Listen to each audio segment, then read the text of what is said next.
Hi guys, good morning, good morning. So ngayon guys ay magpiprepare tayo ng microbial inoculant at saka po itong molasses. Titimpla po natin ito sa tubig. Ayan. Ito pong timpla natin ngayon guys, ito ay para sa pang-spray ng para sa palayan, pang 1 hektarya. Yan. So ito pong microbial inoculant is 1 kilo. Then 1 liter po yung ating molasses. Then yung tubig po natin is nasa 10 liters. Yan. 10 litro po yung ating tubig dahil good for 10 knapsack sprayer ito sa pag-spray doon sa pagkatapos ng inarado ng palayan. Pagkatapos ng unang arado ng palayan. Ayan. So instead na isang drum ang titimplahin natin guys ay sa 10 liters lang muna. Yan. So papowderize muna natin siya.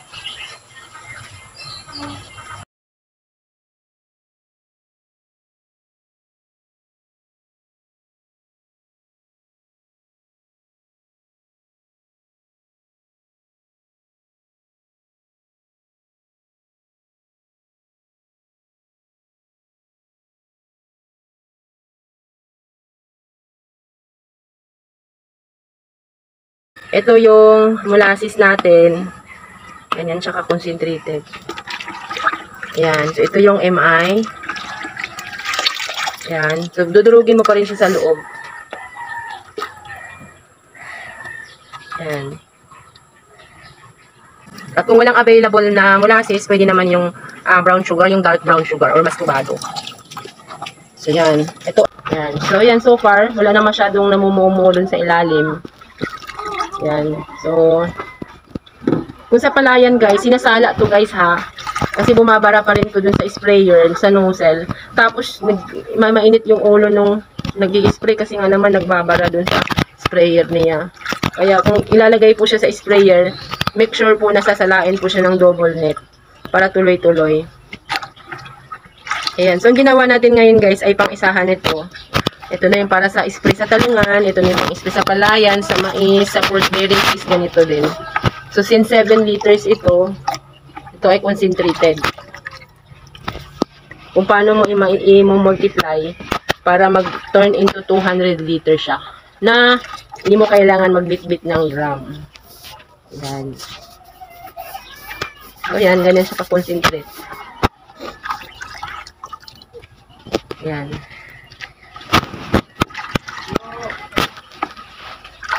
Actually,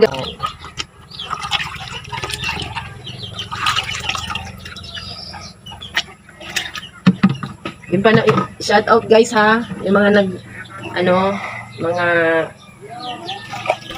nais na magsubok sa products. Yan. Masarap sa kamay kasi alam mo organic siya.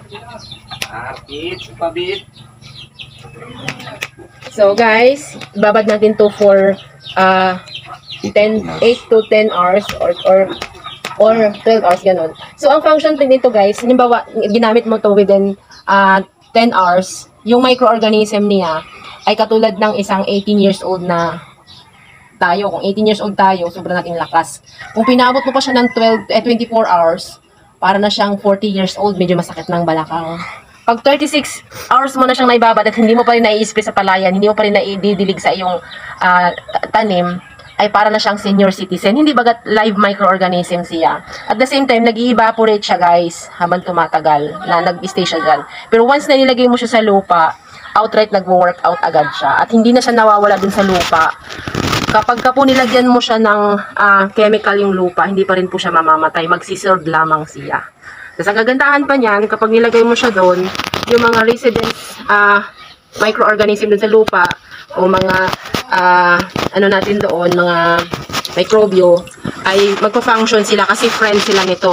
Pero pag nilagyan niya ng farmer ng herbicide, nilagyan nila ng pamatay damo, hindi magpa-function yung mga microorganism sa lupa dahil hindi sila friend. Magsisild sila. Take note ha, hindi sila namamatay. Nagsisild lamang sila. Hindi sila nag-work out sa soil. So, once na itong ilagay mong microbial inoculant, aside yung microorganism na meron dito at saka yung sa lupa, mag-a-active sila at ang dami-dami na nilang activity na gagawin doon. So yan, isa din ito sa ginagamit guys ng kalamansi dyan sa, malakas ito dyan sa Zamboanga City. Yan, ginagamit nila ito dyan sa Zamboanga Sibugay, malakas dyan sa kalamansi. Ito yung ginagamit. Sa Bordeos naman guys, shout out kay Pastor Vargas sa kanyang mga nasasakupan doon na tumatangkilik ng ating product. So yan guys, that's it for today. So any comment, any mga katanungan, PM lang. Available ang product natin guys dito sa TikTok, sa ating basket. Check nyo lang po yung ano natin, account natin. Meron din tayo sa Yellow app. Ayan. So, PM lang. That's it for today, guys. Follow for more.